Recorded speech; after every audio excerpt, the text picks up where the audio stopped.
Mário Luiz Domene, para manter a audiência, você partiu para jogar contra a direita, que pena. Pausa no rádio, seguimos no YouTube da Auriverde Brasil. Ô, Pingo. Qual o nome dele? É Mário.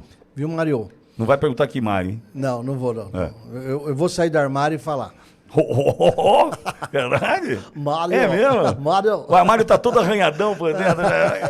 Deixa eu sair daqui. Uma das coisas que é diferenciada aqui na Auriverde, e com anos de convivência eu vejo diferenciado no Alexandre Pittoli.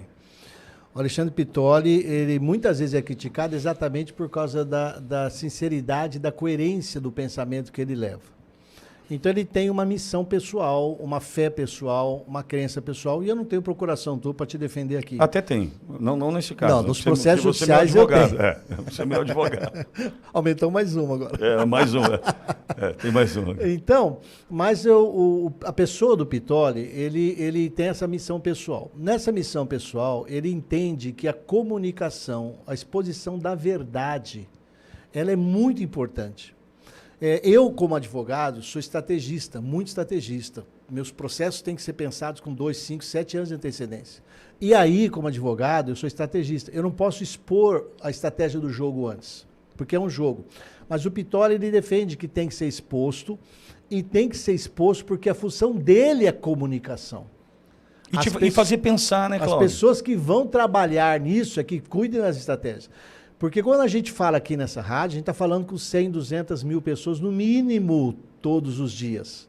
E a gente dissemina sementes que vão fazer as pessoas refletirem. Entendam, na política, desde que Júlio César foi esfaqueado no Senado 200 anos antes de Cristo, e virou e falou para o filho adotivo dele, para o filho dele, Brutus, até tu, Brutus, me esfaqueou, é para você entender o seguinte, na política, as pessoas olham quem está no poder e muita gente está em volta dessas pessoas, estão ali junto com ela, pensando, quando é que eu tomo o lugar dela? Que vantagem eu tenho se eu derrubar essa pessoa? Por isso que entre 12 apóstolos tinha um Judas. E ele estava ali, isso Cristo escolheu, e tinha um Judas. Então na política, a traição, infelizmente, é parte da estratégia de vivência política. Por isso que quando sai a notícia do Derrite, a gente que está acostumado a olhar do morro, a planície lá embaixo, procurando as questões da política, a gente fala assim, peraí, essa fumacinha do Derrite não é uma notícia isolada ao acaso. Não. Faz parte de uma mega estratégia. E é isso que o Pittoli, eu e os colegas aqui da Auriverde fazemos, e que a maioria das outras redes de comunicação pararam de fazer. E quando a gente fala da possibilidade de prisão do Bolsonaro, é que para nós não é uma possibilidade. O ministro Alexandre de Moraes não está nem aí com a legalidade do processo judicial. Os ministros do Supremo lavaram as mãos do processo judicial. A primeira turma do Supremo não está nem aí se é ilegal ou legal o processo que o Bolsonaro está sofrendo. Para nós da área do direito, é que nem você pegar uma pessoa que fala, eu vou fazer um bolo de casamento. Aí ele põe frango assado, desfiado, ele põe sal, ele põe um monte de coisa no receita do bolo. E você fala, isso não é um bolo de casamento? Ele fala assim, o problema é meu, não é teu, cala a boca. É isso que o processo do Alexandre de Moraes juridicamente faz. Ele está avisando todo mundo, o processo é dele, calem a boca. Eles vão prender o Bolsonaro. Então nós temos que pensar nisso. Como o Brasil vai sobreviver e vai se defender do crime organizado controlando o país. Que é o que o Lula faz. E não é estar contra a direita. Pode ter alguma. A melhor defesa é a comunicação. Quem me conhece sabe. Fala, João. Antes mesmo do recesso parlamentar previsto para a segunda quinzena do mês, a Câmara dos Deputados pode votar um texto intermediário do chamado projeto de lei da anistia. O presidente Hugo Mota prometeu ao Partido Liberal apreciar o tema ainda neste semestre. No entanto, o texto que Mota deve pautar será modificado em relação à proposta original, que visa anistiar golpistas do 8 de janeiro. Golpistas aqui, essa matéria do G1. Os termos desse texto não foram divididos sequer com o PL, partido do ex-presidente Jair Bolsonaro. O próprio presidente da Câmara tem trabalhado com assessores uma proposta que não gere um embate com o judiciário, mas que ao mesmo tempo contemple a oposição. A princípio, a iniciativa deve contemplar presos que já cumpriram 1/6 da pena. Apesar de já haver uma previsão legal para que eles deixem a prisão, a proposta deve promover algum tipo de anistia pelos crimes cometidos, ou seja, a pessoa teria a condenação excluída. Dessa forma, Mota contemplaria a oposição sem fazer uma afronta ao judiciário, mas em específico ao Supremo Tribunal Federal. A interlocutores, Mota tem afirmado que definiu que quer um líder de centro para relatar esse texto, assim entregaria o projeto nas mãos de um parlamentar com peso político que fugiria dos extremos ideológicos. O Senado participa desse diálogo também, mas na Câmara a avaliação é de que o projeto só será colocado em votação se houver um acordo com Davi Alcolumbre para aprovar também na Casa Alta do Parlamento. A dobradinha entre Mota e Alcolumbre tem sido a marca do atual momento do Congresso e foi demonstrada na votação do decreto legislativo que derrubou o decreto presidencial do IOF. As duas casas analisaram o tema no mesmo dia. A votação do PL da anistia foi a única demanda do partido de Jair Bolsonaro para apoiar a candidatura de Hugo Mota à presidência da Câmara. Só que até agora, Mota vinha adiando a votação da urgência que, se aprovada, levaria a análise do projeto direto ao plenário. O objetivo era ganhar tempo e evitar desgastes com o judiciário e também com o governo. A apreciação dessa matéria era uma das principais reivindicações apresentadas por deputados de oposição em café da manhã com Mota ocorrido mês passado. Essas informações são de Pedro Figueiredo, do blog do Camarote no G1. Só um detalhe, o Francisco Lago chamando minha atenção, e ele tem razão, que o Luiz Estevão não era dono do Gama, era dono do Brasiliense, ou é dono do Brasiliense, não do Gama, como eu mencionei há pouco. Obrigado, viu, Francisco?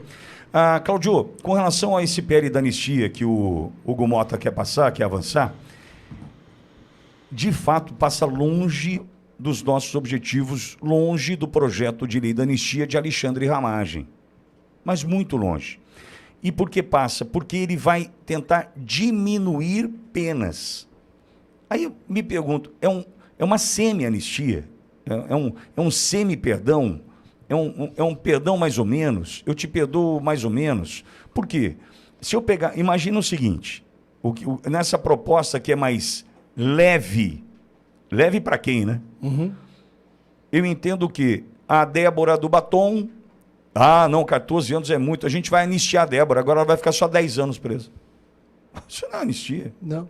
Isso é ridículo, é enganar o trouxa. Isso é enganar. Enganar o trouxa. Agora, o que está faltando para esse Hugo Mota, né, que já se acovardou, a gente sabe que depois daquele jantar na casa do Alexandre de Moraes, em agradecimento e homenagem à gestão do Rodrigo Pacheco, que Hugo Mota foi jantado, ele foi jantar e saiu jantado, né? E a Polícia Federal foi na cidade do pai dele para investigar os esquemas da família dele. Ele foi jantar e saiu jantado. Essa é a verdade, né, do que aconteceu ali.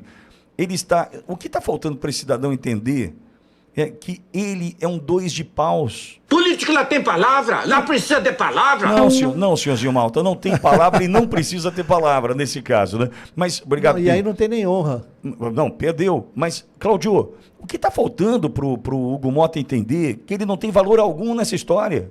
Veja, ele consegue 383 votos para derrubar o IOF, ok? Certo, ok. Perfeito. O PSOL entra no Supremo e vão engolir os 80 milhões de votos, que é o que corresponde à eleição de 383 parlamentares que votaram pela derrubada do IOF, do aumento do IOF.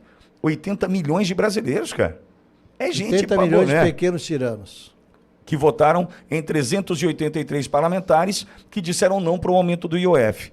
Essa decisão tomada dentro da Câmara vai ser derrubada no Supremo.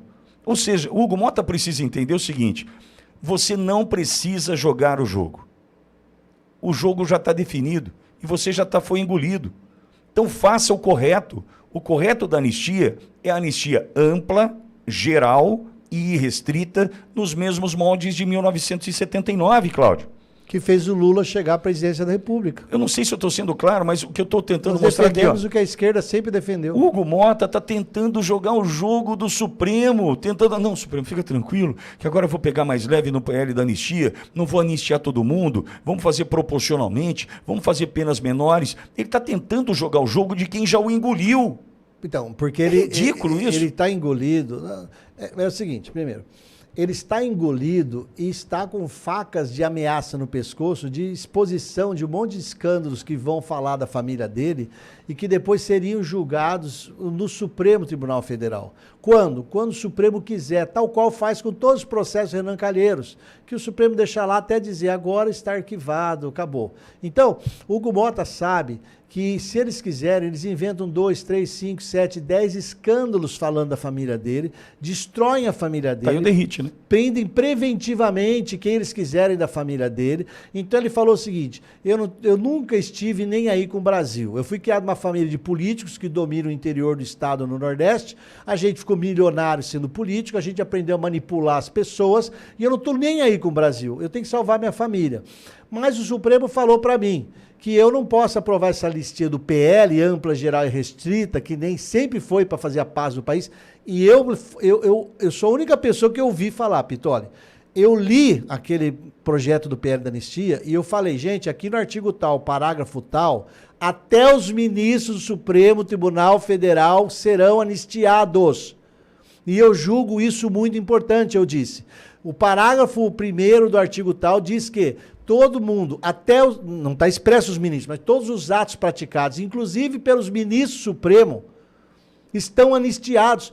Esse PL da anistia amplo, geral e restrito, anistia não apenas o Bolsonaro, brasileiros, anistia o ministro Alexandre de Moraes também.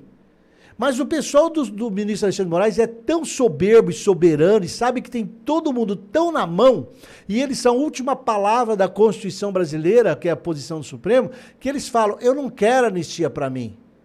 Eu não quero anistia para mim porque eu piso em vocês brasileiros, vocês eleitores, vocês cidadãos, vocês deputados e senadores, de tal maneira que eu não preciso de anistia. E isso daí, o Hugo Motta sabe que ele não tem coragem existencial de enfrentar. Então ele tenta esse modelo aí, que é redução de penas, que é uma mentira, é uma fraude, é uma sacanagem. Tem que ser igual foi no final da ditadura, que toda a esquerda berrava. Nós queremos anistia ampla, geral e irrestrita. Até hoje o pessoal da esquerda tem ódio que a anistia de 79, ampla, geral e irrestrita, anistiou inclusive os militares. A esquerda não aceita isso até hoje. Mas anistiou os militares. Não, mas anistiar sequestrador, assassino, guerrilheiro. Porque a esquerda acha que tudo que eles fazem está certo. Eles podem matar à vontade, podem roubar o INSS à vontade. Mas, Cláudio, eu acho que o cerne da questão é o Hugo Motta cedendo para quem já o engoliu. Posto com quem quiser, quem tem medo. Tá inspiradinho hoje, hein, Pinguim? Ele não tá, eu não diria que ele está cedendo. Ele já virou lacaio, ele é obediente, ele não tem liberdade de decisão. Eu sei, Cláudio. Ele vai preso a hora que eles quiserem. Eu entendi. Agora, veja. É o Supremo que quer isso daí. Desculpa, você tem razão. Me perdoa, você tem razão. É a saída que o Supremo falou. A gente tá lidando com um covarde, você tem razão. A gente tá lidando a saída com um que o Supremo falou. Porque... Passa uma porcariazinha aí, que eu vou dizer que não é inconstitucional. Eu, o Supremo, vou dizer que é legal. Porque, Cláudio, o que eu estou tentando dizer é o seguinte. O Hugo Motta, engolido que já foi, sabe aquele perdido por pedido truco? Já ouviu essa frase? Mas aí tem que ter honra, hombridade, tem que ter então, coisas... não, tem que ter... não, você tem Por razão. isso que eu comecei falando. Não dá, Hugo Motta vem de uma... Eu esperar honra e hombridade do Hugo Motta. Hugo Motta vem de uma história familiar, de uma família que controla a política na região, há décadas. Uma família dessa, gente, não obedece o povo. Sim. Não liga pro povo. A miséria faz parte. Igual o Lula. O Lula fala que é pobre e vê milhões passando Chivas fome. Chivas no bico. Não é a vida deles. Mas vamos lá. A questão da prisão do presidente Bolsonaro, desenhada como está, planejada e desejada sendo implantada pelo Supremo Tribunal Federal, levanta uma dúvida. E aí teve um ouvinte aqui há pouco que fez uma ponderação bastante interessante. Vou tentar... Aqui, ó. A Trícia. Trícia. Alguém acha realmente que se o presidente Bolsonaro for preso, o povo vai para a rua? Pergunta, e ela segue. Eu não acredito. A vida vai seguir na miséria intelectual e financeira onde morreu o Brasil. Trícia, eu concordo contigo e que a gente vai ter dificuldade para levar o povo para a rua. E o que está acontecendo agora? Não vai ter nem mídia social falando sobre isso. Não, como é que você vai mobilizar? Você vai precisar de uma rede orgânica para mobilizar. E a rede orgânica, inclusive teve um ouvinte querido que me encontrou no Rio de Janeiro, e me falta o nome dele aqui agora, que ele tem um projeto, até se ele estiver me ouvindo, quiser me escrever, acho que ele tem meu WhatsApp, quiser me escrever, eu agradeço. Me foge o seu nome, me perdoe, um senhor muito agradável, que me procurou para falar o seguinte: Pittoli, nós precisamos criar, e ele tem razão, uma rede orgânica.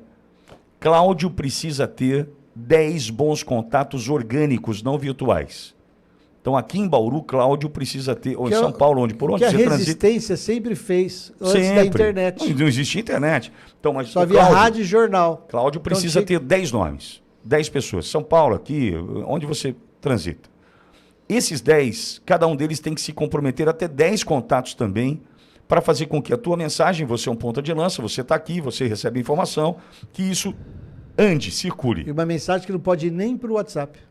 Tem que conversar. Enfim, a gente precisa criar essa rede orgânica. Nós temos que voltar para a época da resistência da ditadura. Então, Cláudio, mas o Supremo Tribunal Federal já, não vou conseguir lembrar, acho que em março, eu conversando, março, Rio de Janeiro, conversando com uma pessoa, é o seguinte: o Supremo está medindo a temperatura a todo instante, tempo todo, inclusive com relação à relevância do presidente Bolsonaro nas redes, né? Por isso que é importante o trabalho de um amigo querido que eu tenho, que é do Capita, do Andriele, que filma tudo. Bolsonaro entrou no avião, está filmando, para mostrar o prestígio do presidente Bolsonaro por onde passa.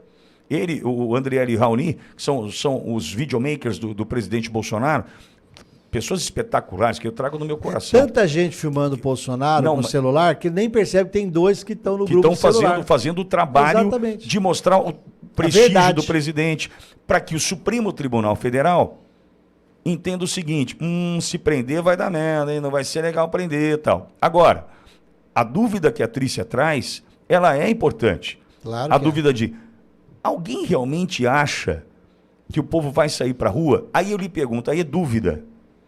Você iria para a rua? Você se mobilizaria? Você iria para a praça da sua cidade? Você iria diante da sede da Polícia Federal da sua cidade? Como é que você agiria? É uma pergunta e não é retórica. Por isso que eu estou falando, Pittoli, desde o começo.